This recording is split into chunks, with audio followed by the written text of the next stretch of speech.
Moving on, we say that museums are powerful institutions of trust. Yet sometimes this power plays a challenging role in gaining trust from communities in the first place. Collaborations with smaller structures, more flexible grassroots initiatives often have a positive effect on building long-term community relations and achieving their goals. During the next panel, Chrysa Zarkali, Public Relations and Communications Manager at MOMus in Thessaloniki, will moderate a discussion on museums, activism, and grassroots culture, together with Dr. Bernadette Lynch from the Solidarity in Action Network, Ioanna Nissiriou from We Need Books, Lida Tsene from the Athens Comic Library, and Valentina Sokratous from the Ethnological Museum of Thrace. So Chrysa, the mic is yours. Good evening, everybody. Καλησπέρα σε όλες και όλους. It is such a pleasure to be with everyone. I wish, and I'm sure I'm not the only one, that we would like to be in a real place and meet each other and share all these ideas. Still, though, we are here and we are trying our best. It was the keynote speakers so far, they gave and set the most efficient ground, I think for our panel discussion to begin. Thank you, Sophia, for introducing the four wonderful ladies that we are in discussion with for the last 3 weeks now regarding activism in museums and how this new environment, let's say, that we need to act. Before I give the floor to the four ladies and ask them to participate, I would just like to use a quote I found out during my latest visit in Athens at the exhibition portals organized by Neon Organization. I already shared this quote with our co-speakers at the panel because I think this shows this new reality. So it's a line from a text, from an article that the Indian novelist Arundhati Roy wrote in the Financial Times back in 2020.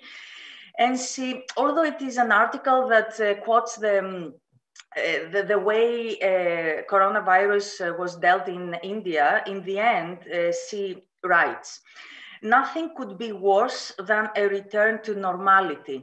Historically, pandemics have forced humans to break with the past and imagine their world anew. This one is no different. It is a portal, a getaway between one world and the next. We can choose to walk through it, dragging the carcasses of our prejudice and hatred, our avarice, our data banks and dead ideas, our dead rivers and smoky skies behind us. Or we can walk through lightly with little luggage, ready to imagine another world and ready to fight for it." So it is this new modus operandi for museums and for cultural institutions, and actually for everyone, because we all know that we are all experiencing this new field. We are all experiencing this trauma. We know the cause of the trauma, but this whole thing cannot be dealt with unless as one. So enough by me. The ladies are here. And I don't need to introduce them to them. Sophia already did so, and their beautiful CVs and details are on the CoMuseum's website. We came up with the 2 or 3 questions, and I'm going to start the first round with the first one, like saying that activism does exist in the cultural sector. But can activism help build and reinforce this new normality we are already living in? As I said, I would love to hear their opinion, even if it is a grand yes, we can. And I will give the floor first to dear Bernadette. The floor is yours. Hello, can you hear me now? Yes, we can, yes. Okay, excellent. Good. I'm sorry. Kalimera, although I may be a bit late for saying that in the day. I would like to talk about a strategy for how we deal with this issue of activism. And also I'd like to question whose activism, because a concern of mine is not so much the activist museum as how the museum is helping others to activate themselves. And what does that look like in terms of people building their own capability as activists in the world? So my subject is about a particular strategy, which is solidarity. And I think it's particularly interesting to be speaking to you here in Greece, because I think of Greece as the home of a much solidarity practice. A lot of the academics that we're in touch with are Greek, who have done a lot of work on this, but also the grassroots organizations based in Greece, and many that are working with refugees, for example, are actively and consciously attempting a solidarity practice. So what I'd like to talk about is how we would look at activism in a museum. And yes, we can, if we shift the way we think and act towards others. And I would say throughout my own career, that has been my primary concern, how we shift from a center periphery model from inside out towards more of a model that is a reflection of our interdependence as human beings, and how we shift our language and our thinking consequently. So moving away from the language of access and engagement and participation, which is still embedding that notion of inside towards an outside, or our language of outreach. We look more at a model, an ethical model, but also a practical model of interdependence through solidarity. And what would that have to mean in terms of our working practice? So my big concern is about radical reflective practice with others, collaborative, radical reflective practice.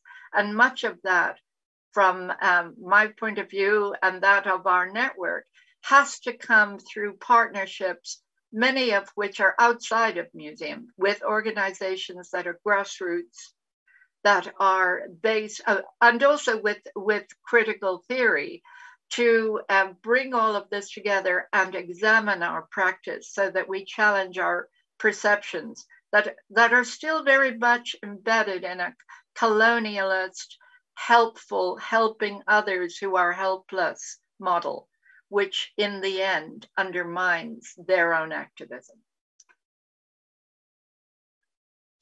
Do I have time to speak some more, or would you like to move on? I would like to give the floor to the other three ladies, please. And give them, and maybe they could share their point of view about this new word activism, and take the floor from you. So I would go to Ioanna. Ioanna, what is activism and what can activism do? Hi.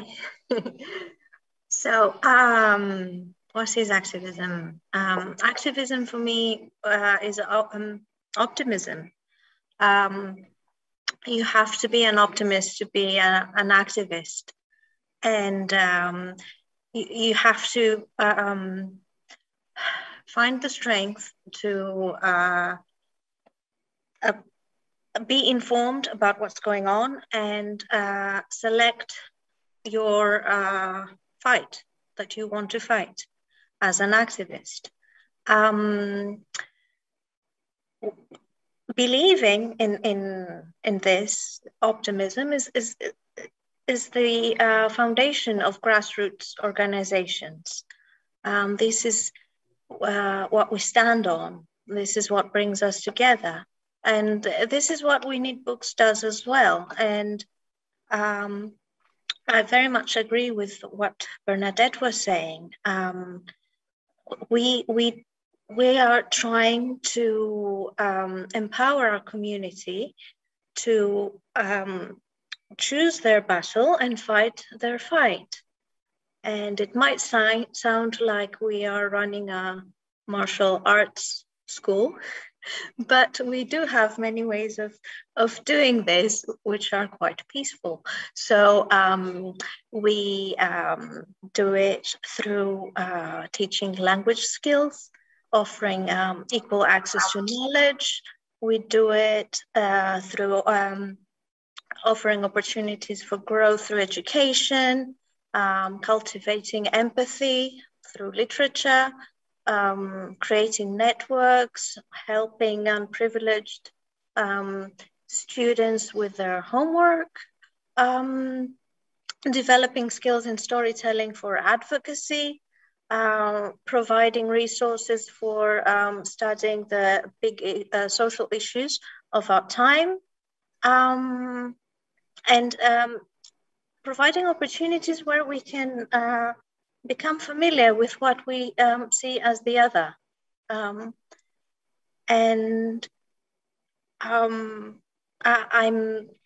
very fond. I love museums. I love big exhibitions. I love, famous collections. I like going to the theater. I like thinking about what I've seen and writing about it. But I wouldn't have stepped out of my comfort zone and started something so ambitious and long-term if I hadn't met people who had the same feeling of frustration that I had and were also shamelessly optimistic. And the truth is that this doesn't, you don't usually meet people like that at museums, but you do meet them all the time in grassroots culture. Yeah, we are normal people, let's say, people who work in museums and cultural institutions, and yeah. Lida, dear Lida. Hello, everyone. Activism and the Athens Comics Library. Well, for us, activism is communities and stories. And while I was preparing for this panel, I came across a very interesting quote by Margaret Anderson, who has been working in the museums and with ICOM for over 40 years. And she says that museums are creatures of their communities. They belong to their communities and should partner with them. And I totally agree with that. And it is a great opportunity that we have now, and under this the light of this gray era of COVID-19, to make bridges between museums and institutions, cultural institutions, with communities and grassroots organizations. We are living in a time where all museums and organizations more than ever, healing, community empowerment, and safe spaces, empowering their communities, highlighting injustice and challenging stories. Now, more than ever, we can act as catalysts, promoting both equity and equality. It is our role to encourage conversations and inspire actions to their audiences to become more engaged. And I'm coming back to what Bernadette said earlier, who is an activist. So we need, as cultural organizations, to offer these platforms to our audiences to become more engaged, more informed, more empowered to change, to bring change. And this is also what we've been trying to do in Athens Comics Library, to create this safe space where all stories are welcome, to enable empathy by encouraging people to listen to other people's stories, to open up to diverse communities, and work with them, not only for them, and address issues that relate to our present day, but can also may define our future. Thank you so much, Lida. Dear Valentina, it's so nice seeing you again after so many years. How is Alexandroupoli, and what incredible things you're doing there? Hello, everyone. Good evening. Alexandroupolis is doing fine. It's okay. You all are invited to come to our region in Thrace. Oh my God, you guys said everything, and now I am going to repeat most of those things because, first of all, I'm very glad that our voices are so similar and the spirit of what we do. The museum here in Thrace, in the Ethnological Museum of Thrace, is a private small museum, and we believe in cultural change. We are part of the community. If you ask the founder of the museum, Mrs. Angela Yanagidou, who does the museum belong to, the most thing that she repeats all the time is the people, and especially the people from the rural areas of the region. So for me specifically, I want to consider myself as an activist, as a person who tries and fights the good fight for causes that I believe in, and I'm a very lucky person that it's combined with my work. So the museum tries to give a platform, a voice to people to raise awareness to their struggles and their main objectives that they want to be out there. And that's why we do so many outreach programs at the villages and in rural areas, and trying to reinforce their own skills and their own voice, just giving a bigger microphone to get out there and a route sometimes to host some events and create a new way of communication and empowering the local communities. Thrace is synonym for me with diversity. So we have lots of voices and lots of colors, and all these things combined create really powerful messages. So solidarity is one of the main goals of the museum. And I'm not gonna lie, the new reality that we all are struggling with had to make us think fast and to be able to adapt to the new needs, not only for our communities, but for us as professionals at the same time. We started to question our own skills and techniques, the jumping through, being close to close, and then in digital form, trying to be engaging and create bonds and social communities that now are digital communities. So I think the new way of fighting and trying to creating ways to be productive and with a bottom-up, of course, mentality is still growing. And I think we have many new ways to be able to produce and create, co-create and co-produce change. Thank you, Valentina, and thank you all for this first round. Let's say I could see that coming, and I think that we will go to question 2 according to our plan, and maybe give more time to this question to reply to this question, because I took some notes, and there are words coming up, and again there are challenges that everyone faced. Valentina, you made an excellent lead-in to the second question, because I believe that this conference and mostly the panel discussions, we are here to discuss as professionals as well, and maybe share good practices or not so good practices, challenges that we are facing. So we have like almost 20 minutes for our discussion, and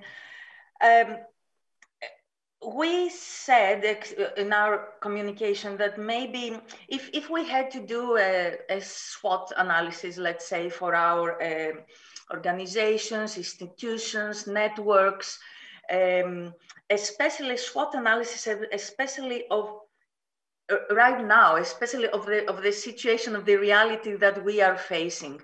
And under SWOT, of course, I mean strengths, weaknesses, opportunities, and threats. I asked all four of you to maybe to come up with 4 words to fill in the 4 boxes. And I hope that these words could lead us to maybe a smaller discussion in the end of this panel. So Bernadette, again, the floor is yours, and thank you. Okay, thank you. I'm not sure I can do it in only 4 words, but I'll do my best. Yeah. I'm referring to the Solidarity in Action network of 120 individuals that I run from museums and academic institutions and grassroots organizations that is international at the moment. That's what I'll refer to. And in terms of strengths, this network is for me a model of how we might operate on a smaller scale within a museum. So it is how we reflect on our practice with others who might challenge us. And in order to break through the change that needs to happen organizationally to understand what we're doing better. And so I would say the strength here is when we are completely shaken in our perceptions. And that has certainly happened to me in my museum work over many decades, when others from outside the institution challenges our perceptions. And so our received understanding of something is completely changed. I could give many instances where that's been the case. I don't have time, but the network that I'm now running is deliberately made up of Western and non-Western organizations, institutional and non-institutional. And from my point of view, the strength is when we open up the conversation to share outside of our institutions and are challenged in our thinking. In terms of, do you want me to go on to weaknesses, opportunities, and threats? Yes, you may. Okay, the weaknesses is not understanding each other's frame of reference or real political challenges, because not everybody's the same. So I can speak to a museum in another country where their freedom of operation or economic situation is entirely different. So it isn't the same for everybody. And also, you know, we can be very wealthy institutions speaking to struggling organizations. So we really have to, the weakness often is not understanding each other's frames. Underlying all of this is a radical listening, is a absolutely hearing each other's points of view. The opportunities here, from my point of view, after too many decades in museums, is to co-create a definition for a new way of working that is genuinely based on solidarity. So what would that look like? That's what we're working on. That's the opportunity. And the threat is the Western institutional danger, always, of drowning out the other voices, or becoming that are deaf, or becoming deaf or to inconvenient truths. So, for example, Western Museum calling it decolonization when actually we're operating another form of exploitation. So there are many, many guises here of collaboration, and the threat is not to be radically reflective enough on what we mean by collaboration. So, sorry, that's not 4 words. That's a lot of words. Oh, but it was excellent and so much to the point you gave. I mean, your experience as a lecturer, as a researcher within this network, of course, it gives the best ground for the next ladies to come and maybe give more practical, come up with these 4 words if you haven't already covered these fields. So, Ioanna. Sure. Hi. So my 4 words. Well, the first one, our strength. We are responsive. Responsive is the word. Because we are small, because we don't have a board of directors who convenes twice a year, and because we listen to what people tell us, people who come to the library, other organizations, funders, potential funders, we can be responsive, and we design our activities based on what we hear from other people we speak to, and we constantly speak to everybody because we really want to serve. We want to serve the community we are situated within.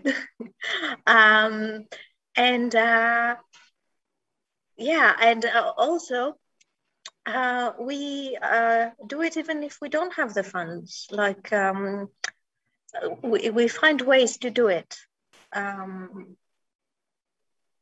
So moving on to weakness, funding. Funding is a weakness. Although we've been very successful in fundraising among everyday people from all over the world who see the value in what we do, it's difficult to convince the bigger funders of who we are and what we're trying to achieve, because they're used to funding projects, not spaces. And in our case, the space is the project. So opportunity for growth, growth in all directions. We've been growing we've been having an irregular and hectic growth from the beginning until we adopted a servant leadership style, which has reformed how we operate within the organization. So we are very keen to see the team grow, to see each individual within our team grow, and our staff and volunteers. And we do the same with beneficiaries. We listen, and we adapt, and we make mistakes, and we apologize, and we grow. And threat. The threat is another lockdown. A library is a living thing, and it requires physical presence to thrive, and cutting our everyday contact with people leads to atrophy, and this needs a lot of time and effort to heal.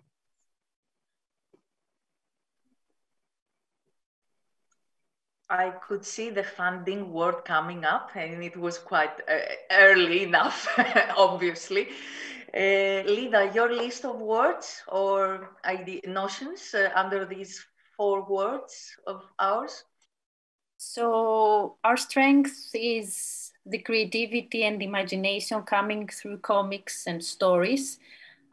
Because this is what we do. We use comics and storytelling as a platform to empower, to enable, to change the narrative, to understand the communities, to build resilience.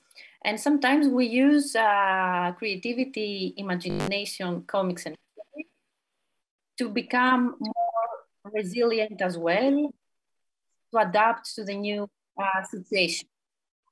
For example, the lockdown, we came up with a new idea on how we can stay in touch with our communities because they couldn't come to the library.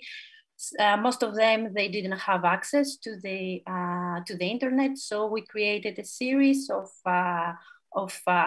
takeaway art packs curated monthly by our team, delivered to the doors of our people, of the families we work with, putting the experience of the Athens Comics Library in a box and reminding to our communities that through this period, we are still with them. Weaknesses, I couldn't agree more with Ioanna, but I will add something more, which is the space. And thus, you know, the pandemic make us need more space sometimes to accommodate the services. It is something that we are really concerned about, and thinking of how this bridge between more grassroots and more smaller organizations and bigger museums could work as a solution. And also sometimes a weakness for us is the core DNA of what we do. We go to a bigger organization, we say we're Athens Comics Library, and they stuck to the word comics. So sometimes this is misunderstood. They cannot somehow capture the impact that comics can have in our lives. Opportunities, more collaborations, and we have seen this happening during the past years, collaborations in Greece and internationally, and also the opportunity to co-produce and co-design more community-oriented and more community-led work. I'm very proud to say that although we are a very small team, we are a very diverse team. 2 out of the 5 team members are coming directly from the communities. And threats, adding to what Ioanna said, to the fear of another lockdown, is the increase of the marginalization and societal gaps due to the COVID pandemic. And we have seen that this has been really getting even bigger. We all say that, okay, digital can bring us all together, but sometimes we don't take into consideration that some people are not able to connect, or they don't have the digital literacy skills to process all the information produced out there. So yeah, that's for me. We already have 2 questions for everyone, and 1 question for you, Bernadette. But before I go to that, I'll give the floor to Valentina, so she will give us her 4 words and move on to the questions from the public. Yeah, well, again, we have lots of similarities. It's my understanding that both Lida and Ioanna are working in small spaces. They're a small organization, as are we. Our strength is our perseverance. We don't quit ever. So no matter the situation, we push through. This is a women-led museum. We are 2 employees and the founder and president of the museum. So 3 women in action. And take that immediately to a weakness. That is our human dynamic, our human resources. We are short-staffed and we cannot afford to have more employees. So that is a very difficult thing for the amount of projects and work that we are constantly building and keep on accepting on challenges and new projects, because we cannot say no. Not because we can't say the word, but because we can't find a good enough reason, a strong enough reason, other than, okay, we're going to be a little bit tired, but it's worth it. So opportunities. I think I have 2 in my mind. I'm just going to go very quickly. The one is a new project that we have been working for the past 2 years on it. It's a network of small agricultural museums throughout the rural area of the region of Evros. which the museum empowers the local communities to build. We are doing all the documentation and the museology work of mostly preparing the data, but then the museums are owned and run by the community, for the community, and it's a thematic museum according to the main characteristic of each village. So, and after that, we are hands off.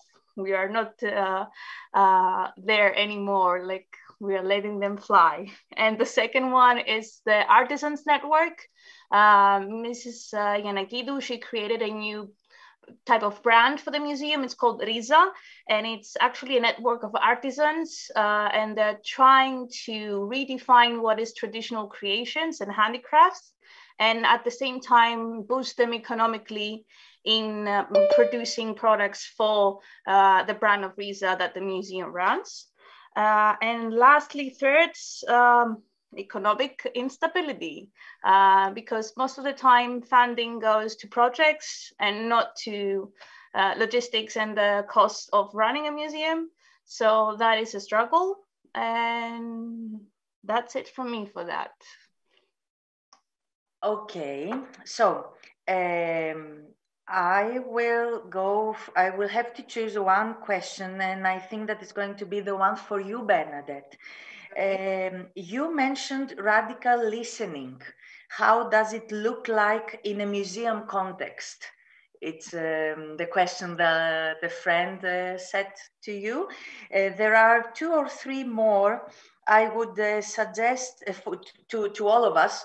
I would suggest our hosting people to maybe direct or give the emails that the ladies have already given, or websites in order to find some answers. So Bernadette, again, how does it look like in a museum context, radical listening? You have like 2 or 3 minutes for that. I think it's important to look at what it isn't. There's often an assumed consensus when the museum is collaborating or attempting to collaborate with others, or with a smaller organization in partnership or whatever. And what is often forgotten is the museum's own institutional power can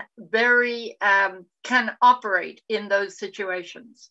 And what happens is that in the decision making, which may be intended to be collaborative and joint decision making, in fact, the institution, the larger institution with its agenda, can without even consciously doing this, override the collaborators' input.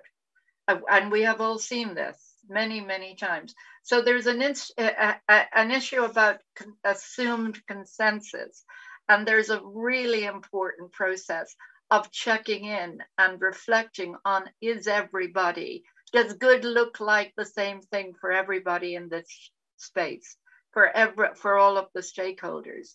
And this is why I think the museums have a harder time with this than much of the practice I'm listening to here from our colleagues who are working at certainly larger museums do, because the smaller ones are more used to this kind of collaborative practice, and more used to the challenge engaged in that kind of collaborative practice.